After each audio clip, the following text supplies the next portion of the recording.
Hi, everybody. It's Melody Jones, and I'm doing my Blabbing Social with Melody. Back finally after a few weeks off here on Thursday mornings. And I'm very excited to announce my guest is Holly Clear, and she is the social media advisor. I love her. She knows everything. If I think I need to know something new or get an update, Holly's the one I go to. So she's going to be I know. Well, it's all true. So she's my super great guest, and I love her. I want to tell everybody that's on, which is just a few of us, anytime you want to tweet on the left side of your screen, that helps us get more people over here on the Blab. And as we go on, what will happen is Holly and I will talk a little bit about our subject, which is how to use storytelling in social media. And then we'll open up seats if anybody wants to come on and ask questions. So I'm going to go ahead and tweet out right now so we can get, maybe we'll get a few people out with us. See if it'll go. There we go. Okay, Holly, tell us all about you. Tell us about your business, how you maybe even a little bit about how you got started. Yes, thank you so much, Melody. It's so much fun to get to do this. I haven't gotten an opportunity to blab very often, so getting to blab with someone that's comfortable with the platform is a nice treat. It's perfect. So I got started in social media actually by accident. 12 years ago, I had a company that was doing virtual back office support services for the telecom industry. Yes. And it was wonderful. It was very technical. I was a computer networking geek in college, and so it was a really, really good fit. And about 7 years ago, the entire telecom world changed.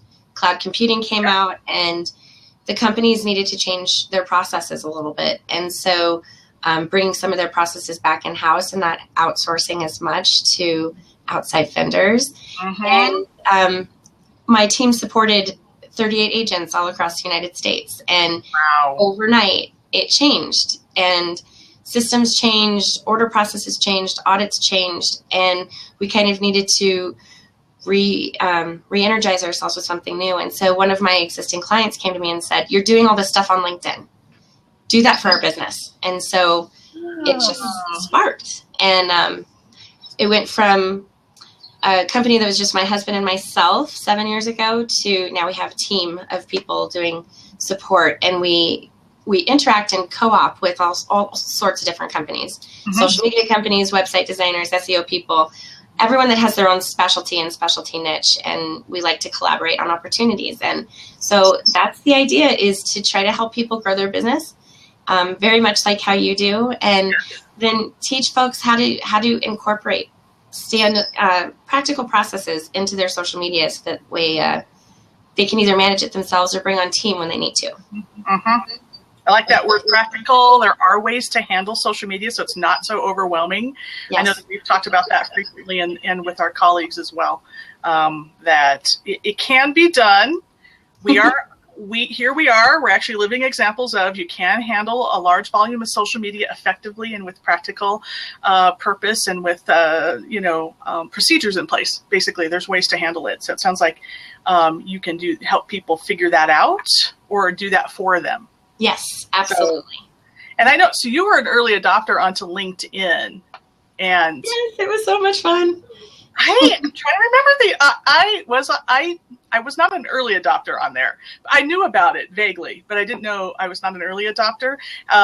Tell me very quickly, and then we'll hop into storytelling. But what are some of the changes you've seen with LinkedIn, and how has it really helped you grow in your business? Oh my goodness, so many changes. OMG. In the very, very beginning, it was a resume site. Everyone signed up for it and put their resume on there, and you didn't really do anything else with it. It was kind of like, well, here I am, and I don't have anything else to do. Right. And after that, people started telling their stories, and LinkedIn really became SEO friendly within its own platform, where every single word mattered. And they had SlideShare presentations that you could put on your profile. And then it sunk up to Twitter at one point in time where you could tweet and see it on LinkedIn. And, groups were happening and people were actually actively having discussions in groups. And then eventually they changed things. SlideShare went away. And then they started adding things like buttons, these little embed images where you could have PowerPoint presentations, or you could download your YouTube videos or commercials to your LinkedIn profile. Yeah. And they enhanced with all sorts of different things like projects and interests. And gosh, there's so many fields now in the LinkedIn profile. But there's also private messaging. And at one point in time, you were able to message 50 people at a time without them knowing. And so that was a really great way to get a large message out. And then they also had massive group messaging where a moderator could message, 16,000 people all in one shot. And it was phenomenal for getting the word out on things. And now they've kind of taken things back a little bit. You can't message 50 people at a time without them knowing. If you're going to do a private message, it has to be one at a time. And there's new rules on groups. And it's fun because it's living and breathing and ever changing. And, things will come and go as the users have need for them. And so it's been fun to watch the journey. I like all the color enhancements where you can have a nice cover photo. And, company pages used to have all of your products and services listed. And now you don't really have that anymore. But now you can have status updates and engagement on those pages. And I think that's the ultimate goal, is getting to that place where people are actually using the platform to engage. Yes. Oh, and Pulse was a nice ad too. And that's recent, relatively recent. Yes.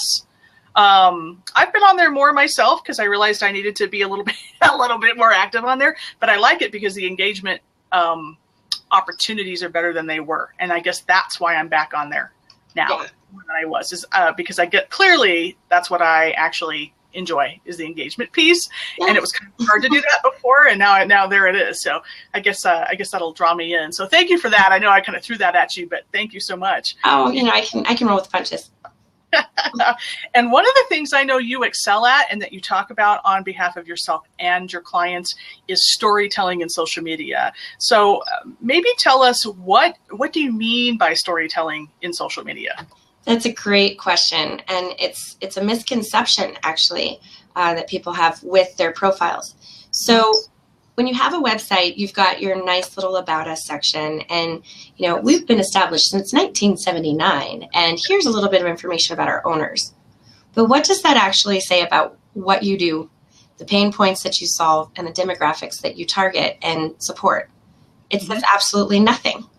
Right. And knowing that the social platforms are their own search engines now, Facebook official search engine. Every single platform, every word counts. So there's algorithms in place to bring activity back to you when you choose the right words. And there's also search capability when you use the right words. So the right words aren't necessarily the technical words that you might know from your industry. It's actually things that people are searching to find you. So in looking at a company, we're not going to search for Joe CEO who's been established since 1987. No, that's right. Right. We're going to look for, this is the pain that I have. This is the problem that I need solved. And who's going to be able to do that for me? So one of the things that we do is we take that entire story that you've got in your website. We're not asking you to change your website. We're not going to write your website copy for you. But we take all the words that you've got listed. We take all your products and services and your target demographics, and we kind of reword and re-engineer what that looks like for your social platform. Now, Twitter, you've got a very short amount of words you can actually use for your profile itself. But Facebook, LinkedIn, Google+, we're still navigating through those new changes. But in Facebook and LinkedIn in particular, you've got so much room, right? You don't just have a short little blip. And what people are doing is they're creating their Facebook page and just doing that little brief intro summary, and then maybe copying some information from their About Us section and slapping it in the Facebook page. That's not doing anything for them as far as search results. Right. Okay. So that's what we like to do is get it kind of established first. This is the pretty picture of everything that could possibly make you searchable in the platform. And then when you post your status updates, those are going to work with the algorithms set up in the system. So that way you're found and you've got a higher opportunity for that. So if you decide to do paid ads, then you can incorporate the Impressium and everything else to make you even more visible. Yes. So I guess one of the things I've noticed is that frequently people don't fill everything out as fully as they could on their social media, on whatever social media platform it is. We all know that Twitter, of course, is limited. The bio part might only be 160 characters. I guess don't they give you a few more than 140 on the bio, so you don't have much room. Which section is that? On Twitter, on their Twitter bio, I know it's really short. So but on other platforms, I've noticed lots of businesses don't really fully utilize all the fields available to them, like on their Facebook pages. And so what you're saying is, not only should you utilize those, but make sure you're telling your story within those. And then as you're posting, you continue to tell your story in an updated way, like in a daily. Okay. Yeah. And so if somebody is struggling with what their story is, how do you help them figure out what their story is? Well, there's a discovery process in that. We like to do what we call a technical interview, which is basically a series of questions that all are encompassed with the sections on a LinkedIn profile. So when you look at a LinkedIn profile, you've got your honors and awards, you've got your interests, you've got projects, certifications, all of those sections tell a very accurate story, believe it or not, on your entire history and who your ideal client is. And it's funny, Melody, because sometimes I'll go through the process of doing this discovery session and technical interview, and I'll hear things that they haven't really caught on to the fact that maybe they don't really like doing this thing, but they like doing this thing, and they want to start doing more of that. And so their entire marketing strategy, maybe you've focused on this small thing because it brings in dollars, but this other thing is their passion. So let's talk about that, because that's what you actually enjoy doing. And let's figure out a strategy to actually help you build an income off of the thing that you love doing. So if you took the time to actually go through all of the sections in your LinkedIn profile, which I know you have, but just speaking in general, if you took the time to go through all of that, you're going to discover there's things that you've done that you're really super passionate about that you might not actually be marketing today. And those are the things that you should be talking about. And so when you say passion, in a business sense, or do you find sometimes that maybe a personal passion of a business owner can sometimes also play into their business image? Do you know what I'm asking on that? Yes, I'm completely on target with you.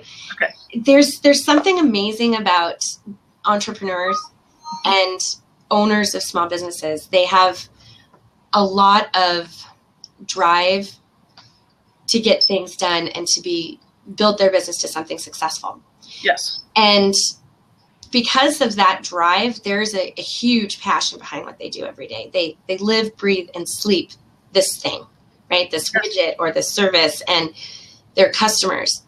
Yes. And when you have that, there's a spark that lights inside of you when you're talking to that person, and you can just see they light up with bursts of energy. It's something that they love doing every day. I mean, it's what you do half your day, right? So you have to be passionate about it, but also things that you do outside of work.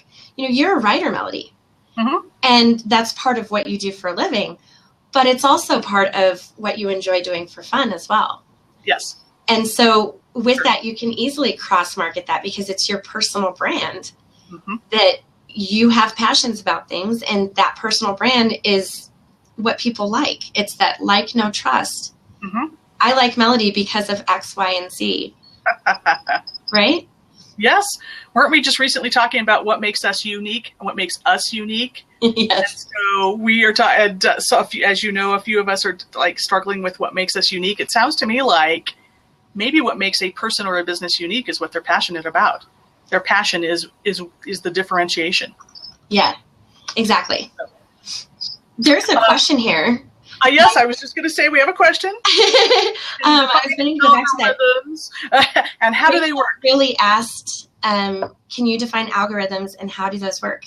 Yeah. So in the world of Facebook, the Facebook algorithm is basically set up to keep you from seeing everyone and everything that you're following.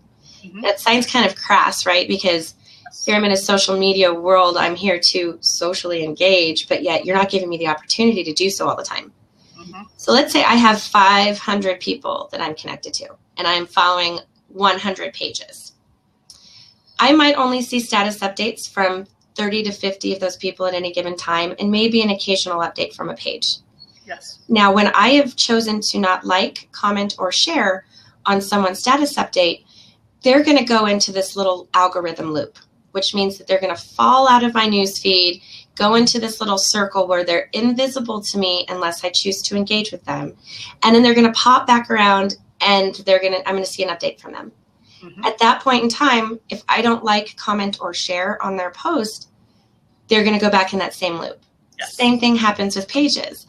When you're not engaging with a page, or, social stalking, which is just I'm watching but I'm not saying anything, you're actually hurting your friendship, your relationship, right? Yes. With that page or with that individual, because when you're not engaging, they disappear. So that's kind of how the algorithm is set up in simplest terms. When you're not engaging, people disappear and they eventually fall back into that rotation. And you've got to like, comment, and share on things. I have a real quick story on that.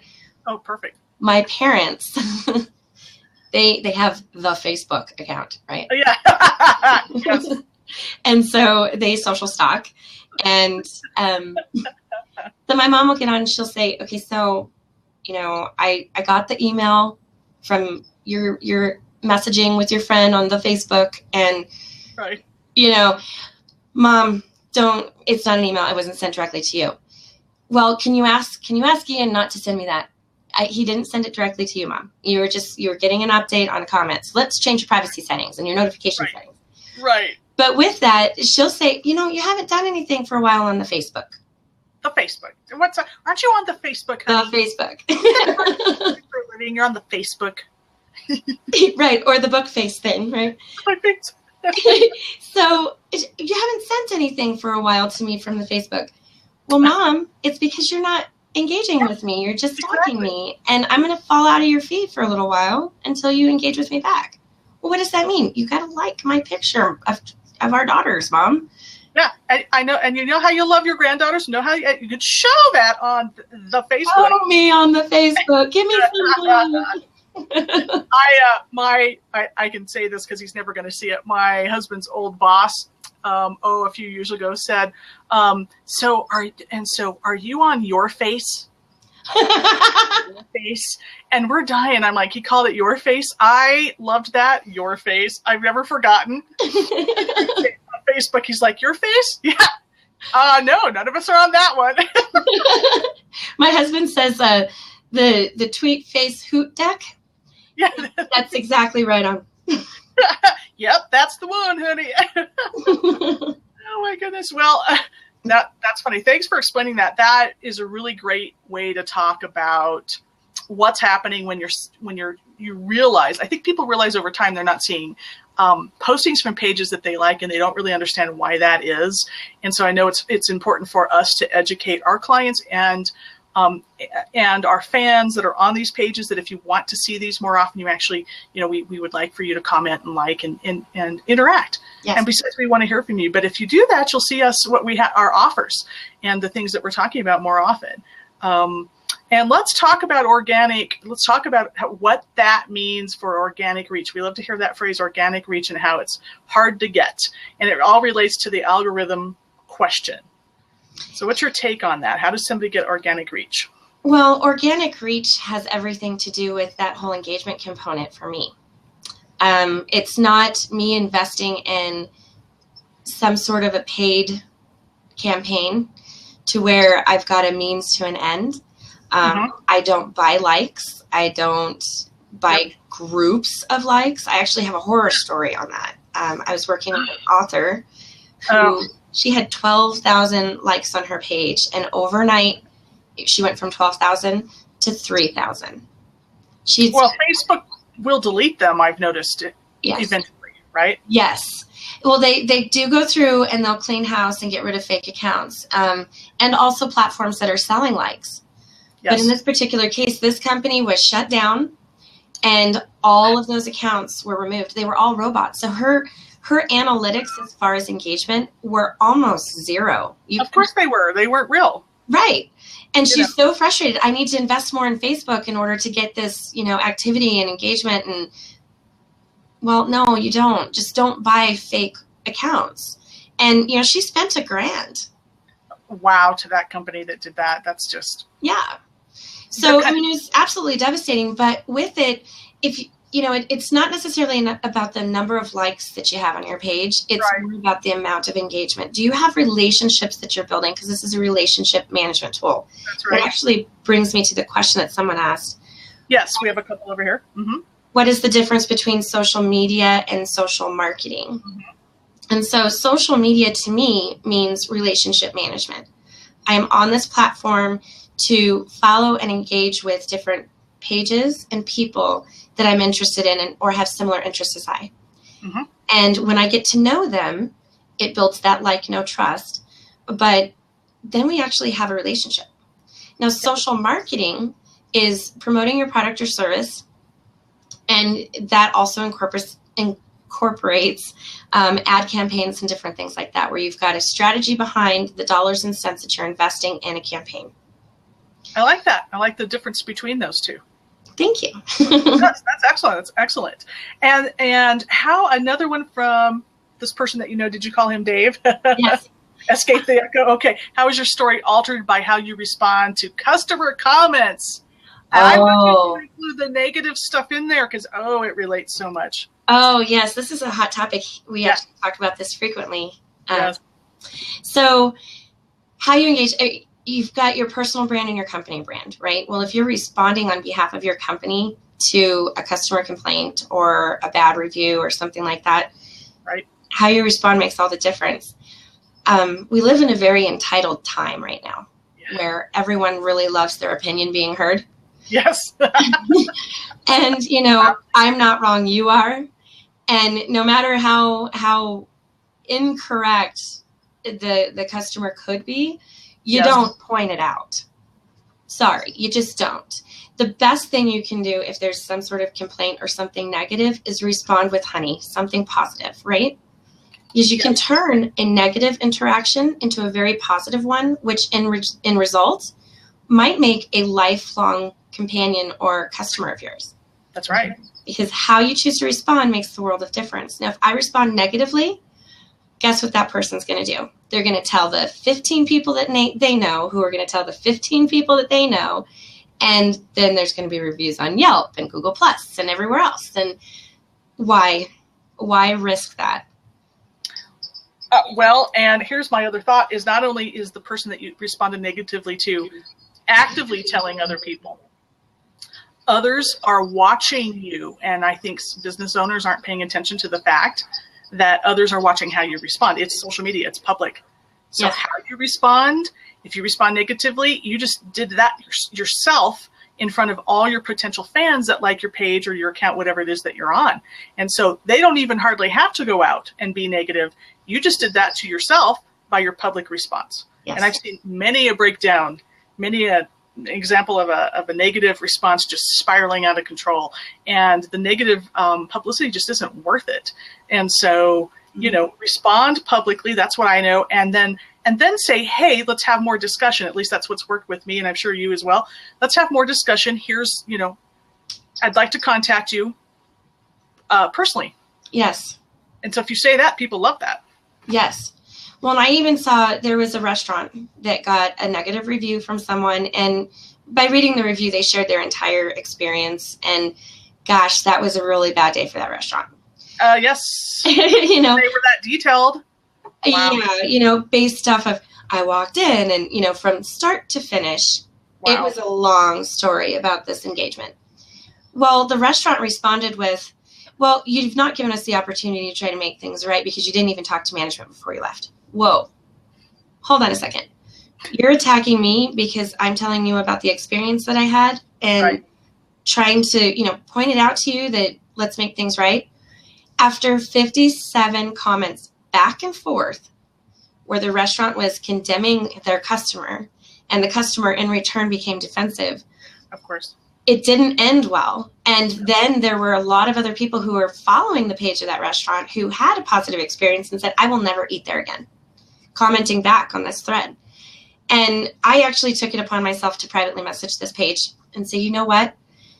In the future, it might be beneficial for you to say, I want the opportunity to make things right for you. What is it that you feel that I could do to make things right? I'm asking you, what would it take?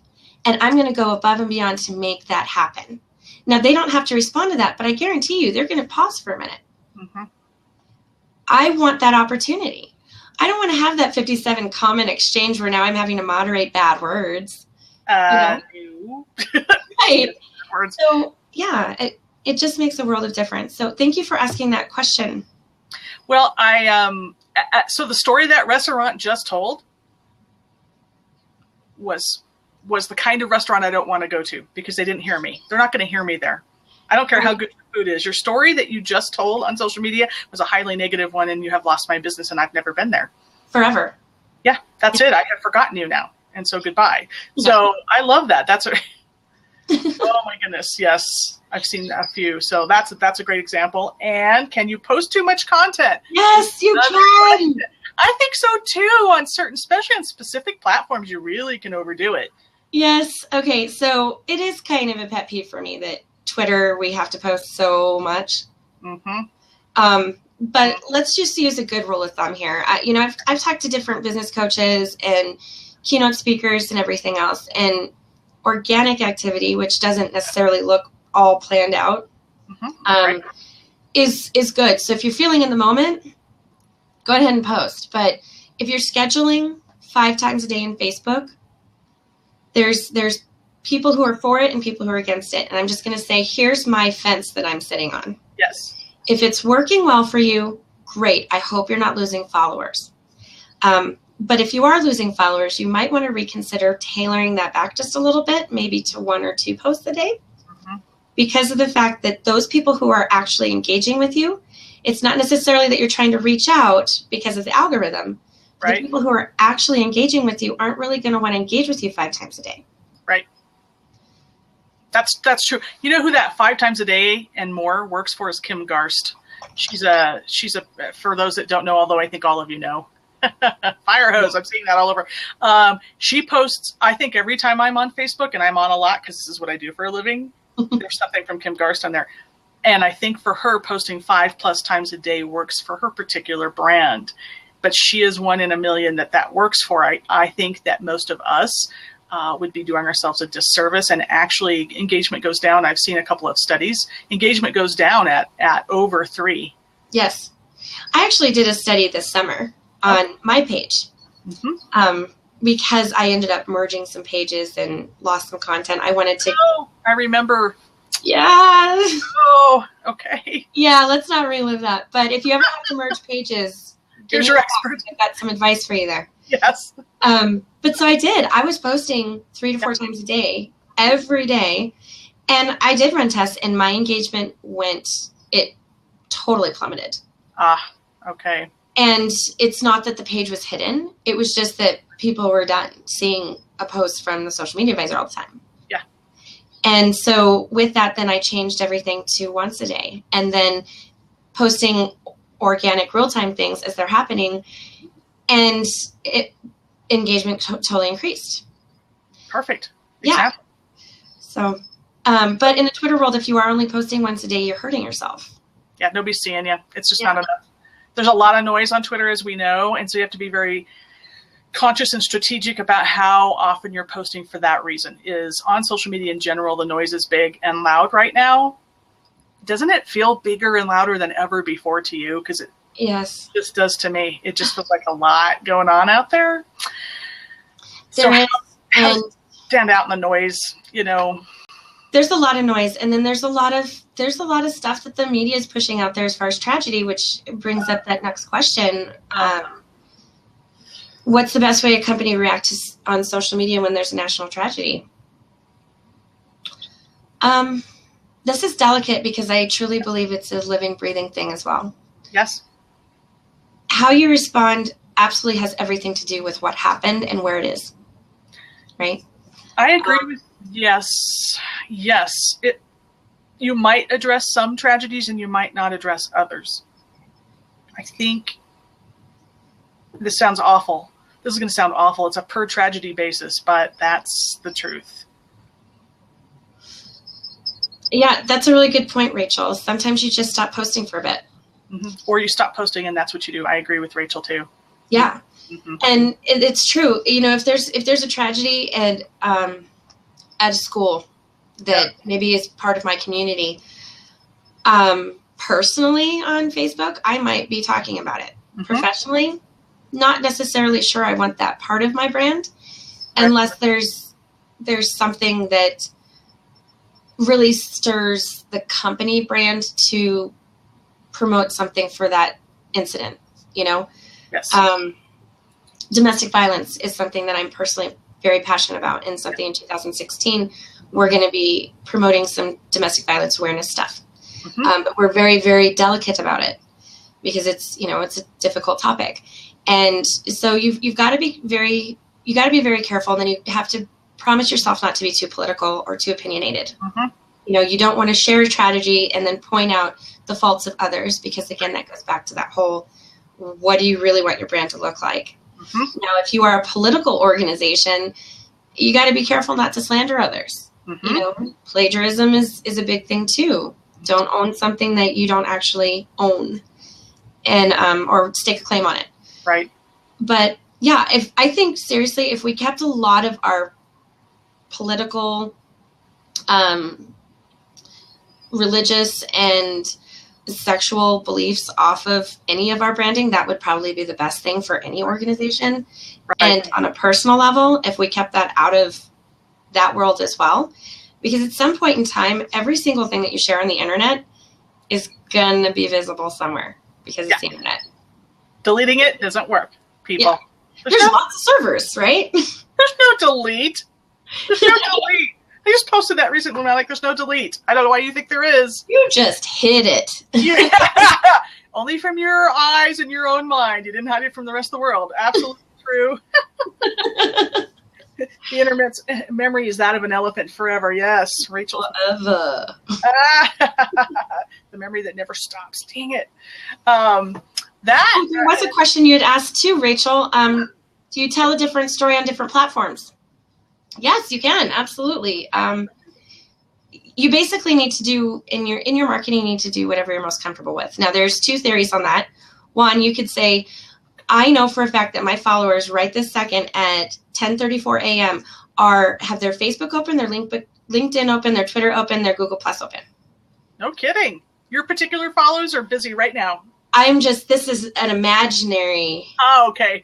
I was going to say, wow, that you know that, though. But you could know that if you just look at your stats. So, right. Okay. So I know for a fact at 10:34, I'm going to see a status update from Rachel Riley, who's going to say, this is the best blab ever. And it's going to be the same on every single platform, right?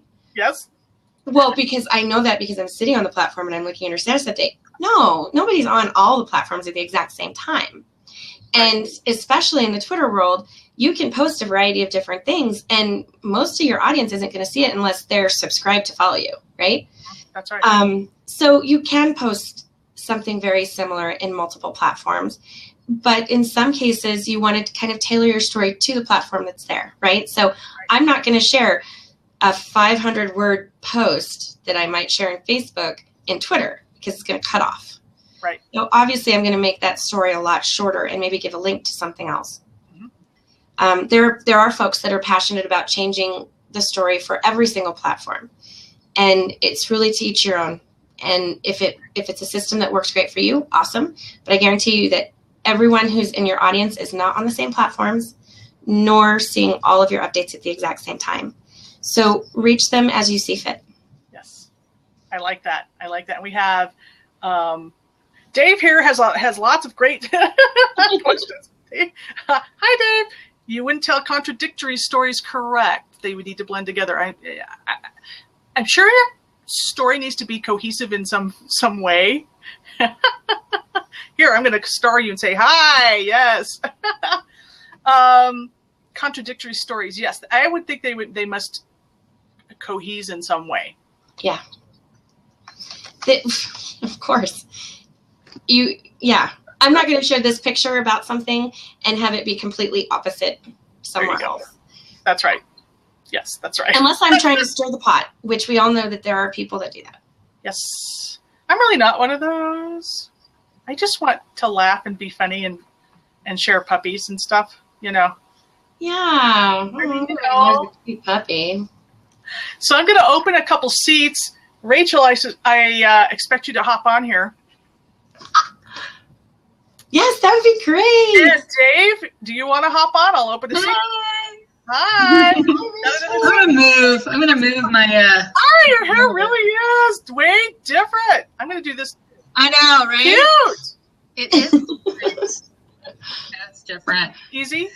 How are you guys doing? Good. I'm That red is waiting for my computer. Wait, hold on. I'm moving.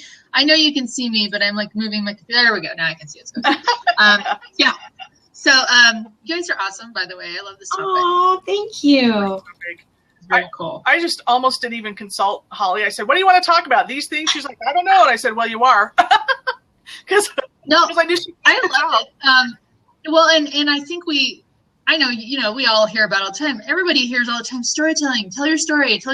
How do I tell my story? Help me, So I love that you talk about that. It's like, there's a way to tell a story. And I love the fact that we were able to talk about how you respond to your clients tells a story. I love that your friend brought that up because, oh my goodness, does it tell a story? How you respond to your fans really does. So okay, I'm relocating here. Oh yeah, carry yourself around. Yay. I can. Woo. So Rachel, yes. On Twitter, you're super fun and super funny and you talk all the time. Would that be accurate? I don't talk as much as other people, but I do talk a lot. Talk a lot, girl. So I have a reason for calling you out. For just calling you out like that. And that is that tells me a story about you. So what story are you shooting for? Because I have a certain story about you especially because of how I see you interact on Twitter, which you use it more than many other people do. It really works for you. I do. I'm a writer. I love writing. And I like funny quip. I love jabs and quips. So there is a story there because some of my favorite authors and writers are like Joss Whedon, which you guys are going to see my Ugly Christmas story tomorrow, and it's a little bit based on Joss Whedon. But I love Joss Whedon, right? Aaron Sorkin, and just people like that, Carrie Fisher. But I love people who can briefly make a really quick point, and preferably with humor. And I I've always liked Twitter because it's so fast-paced and quick, and to me, that lines up with comedic timing. So, I know. Hey, Daryl, what's up? Daryl's on our blabs a lot too, so that's cool. So that's why I like Twitter. Twitter, I know, has been mostly the marketing. That's where I coordinate with you guys and a lot of the marketing people out there. And I love Twitter chats. Because again, I just think that the rapid fire of it is what I love. So, and you guys have now seen me, met me in person a few times, but it's like I do just like zingers and stuff. So I think that's why I love it so much, and I find that particularly comedians and stuff like that, and people who like to put animated GIFs on there and stuff, just have a great platform for that. So that is the Twitter fiesta. The Twitter, yep. That's what your story tells me. Yes, that's it's just you like the quick moving nature of it. And that you have groupies. You do. Yeah. Apparently I have groupies. Well, Daryl's been awesome. We're doing a blab. Myself and my friend Tara are doing a blab at noon about digital marketing. But Daryl's been on just about all of our weekly blabs, and he's awesome. And he asks awesome questions. I love him. But hi, Daryl. We're happy to meet you. Yeah. So thanks for stalking Rachel over to here. We appreciate that. Which platforms do you guys get on like the most, like for your stuff? Personally, boy. So you have to be careful with this because who knows who's going to see it. I just here's a disclaimer. I'm on Twitter a lot on behalf of my clients and a little bit on myself. Mm-hmm. I actually prefer Facebook. For me, because that's where I personally get lots of interaction on there, and I have a lot of people I have conversations with. So me personally, Facebook is my oldest and dearest social media friend. So for me, that's where I seem to blossom and do best at. But in terms of for clients, just a disclaimer out there, I'm on all the platforms. But for me personally, that's my favorite. Cool. Okay, so you're gonna think I'm totally weird because like MySpace is my favorite. Yeah, I haven't Oh my gosh, that's so like it's out there. It's music. It's out there, right? It's still there. Don't knock it. Timberlake, man. Timberlake's I out just there. love MySpace because you could have the custom background and you could embed the music, and it was Scrolling It amazing. things. was really kind of cool, actually. It's still out there. It's amazing. No, I haven't logged into MySpace in years, but Oh, no. yeah, I would say Facebook is my favorite as far as personal interaction. Professional interaction, it's wonderful, but LinkedIn, Twitter, I've got a secret Twitter account that I don't share with anyone except for a very, very secret circle. You have to have a place where you can outlet, you know? Yeah. And so I don't connect to everyone on Facebook. I just don't. Right. And generally, if I get an invite on Facebook from somebody I don't know, I'll message them and say, hey, let's connect on LinkedIn. Yeah. You know? Right. But I get in moods where I am in love with Pinterest, and I get in moods where I am in love with Instagram. Mm-hmm. It just depends on the day, I think. What am I feeling today? Now, I will say Google Plus, I have really enjoyed the community and hangout aspect of that platform, but not necessarily engaging publicly on Google Plus. Yeah, it's a different animal from. It is so weird. I feel like it's that kid that doesn't know what it wants to do when it grows up yet, and you're just like, figure it out, kid. I don't know. Yes. It doesn't know what it wants to be. It's got a lot. Out of the house. It's like the rich kid that doesn't know what it wants to be when it grows up because it's got all this Google power behind it and lots of like infinite brain power and infinite like everything, and yet it just doesn't know what it wants to do or be. I'm like a superhero standing there with his arms on his hips. I have all of it at my disposal, but I don't know what I'm doing next. I've got the Google cape. Like Google. Facebook is my kryptonite. How come you don't talk to me on the Google? That's really, I'm sad now. You know, you brought up a good point though. And I actually, so publicly I'm on Twitter a lot, but I have at least one super secret Facebook chat and this thing has been going for years now. So I don't even know how many comments are in it, but it's with me and a few other people. And they're across the country. And that's where I go for private. I can air anything there. And it's private and it's a trust tree, you know, and all that stuff. So, hey girl. But that's where I go. And I feel like everybody needs that. Because, you know, if you want to be on social media, have that outlet where you're either anonymous or you can be very private and just air whatever you need to. And that group will always keep that secret or you won't be found. Because if that can be hard to, you know, you're typing and doing all the stuff, you're doing it for people, other brands, or you're doing it for yourself and your brand. And so that's a natural conduit for you. We'll find another place then that you can do that for your personal views and stuff. I think that's really important. Yes. I agree. And I think with you know, a super secret thing, you can you can say some cuss words and stuff, and it's okay. Nobody knows you. You can have a moment. Have a little meltdown moment. I like that. It's a really great outlet. Yeah. There was another question asked that says, what is the most underestimated social media venue for businesses? And I have some interesting thoughts on that. Underestimated social media venue for businesses. Yeah. So I thought of that. MySpace? Are you going to say MySpace? Snapchat is becoming really popular. Yes. Say that again. Snapchat, is that what you said? Yeah. Snapchat's becoming really popular. Yes. Because that's a story. Those are stories on Snapchat. Those are like Twitter stories, visual Twitter stories that are micro. Boom, gone. Yeah. Yeah. It still makes me nervous. Not gonna lie. No. Say that again. I didn't. You cut out. It makes me nervous. Yeah. Well, it's been used as a bullying platform for people that realize the value of being able to say something really nasty and awful to somebody and have it go away. So that is concerning to me for parents out there. Yeah. I would say a lot of the platforms that don't have tools to be able to properly monitor, schedule things out to are the hot things right now, and maybe the most underestimated, because businesses are going to use them a little bit less because they can't schedule things out to them, and they're just newer tools. Why? Okay, just to go a side note, why is it that the kids are wanting to be on all these platforms that are so insecure? Just a thought.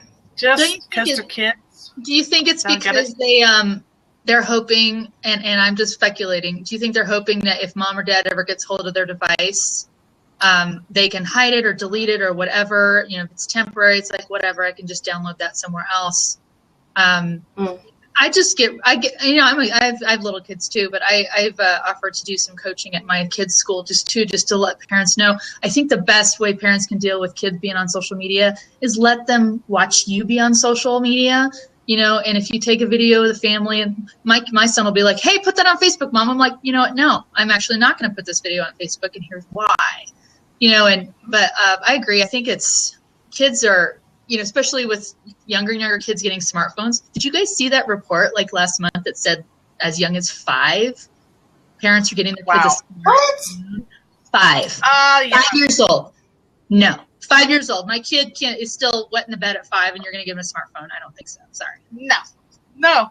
At the very least, they don't understand it cost $800. I mean, geez, it's like, oh, I should get like a beacon spell. What happened to those? I know, right? Like, Etch-a-Sketch.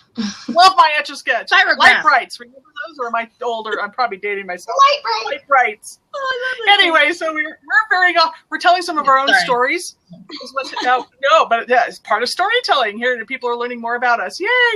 And actually, I promised this would only be 30 minutes, and we're 48 minutes into it. So we're so talkative. I love it. It's been so much fun, and I thank you so much for inviting me on. Oh, it's been so much fun. And any last minute questions? Because we're heading out, people. We're heading out. So if you have any other questions, want to have anyone else on too. I don't need to usurp the rest of the time. Oh no, yeah, I locked it. Did I leave it open? No, I left it open for a minute. But that we're about to go, so I'm really going to lock it right back up. See, I opened. I teaser. I opened it. I took it away because we're gonna fly out of here. Thank you both so much for coming on. Oh, who should I follow to see this again? Yes. Okay. What's Daryl? Right? Daryl's the name. Daryl. I'm the hostess on this particular one. I have Blabbing Social with Melody on Thursday mornings at 10 o'clock Mountain Time, and I have a variety of guests. And Holly is somebody that's near and dear to me that I know here in Colorado, and Rachel is somebody that's becoming near and dear to me. Over time, pretty soon we're going to do this as well. It's not just going to be Holly and me. You can be in there. And so, Daryl, I actually have different guests on. Most of them, always I'm going to talk social media. So whoever don't mind them. Whoever comes on is always going to be talking social media subject. So follow me for that. I don't know, Holly, are you going to be getting on Blab a little bit more, do you think? Or this is okay. fun. So follow Holly. Make sure you follow her. Of course, Rachel, we already know. She's all over. She's all over Blab. And I'll tell you what, Daryl, I will be having Holly back on because she does more than storytelling. She does so much in the social media arena that we have a lot of stuff we can pick her brain about. So I will be having her back. Thank you so much. Thank you, everybody, for coming on. Thank you to everybody. Sorry some of you just got on, but yay, that was super fun. And I'm going to stop recording now and say goodbye to everybody. And thank you so much. Bye now. Thank you.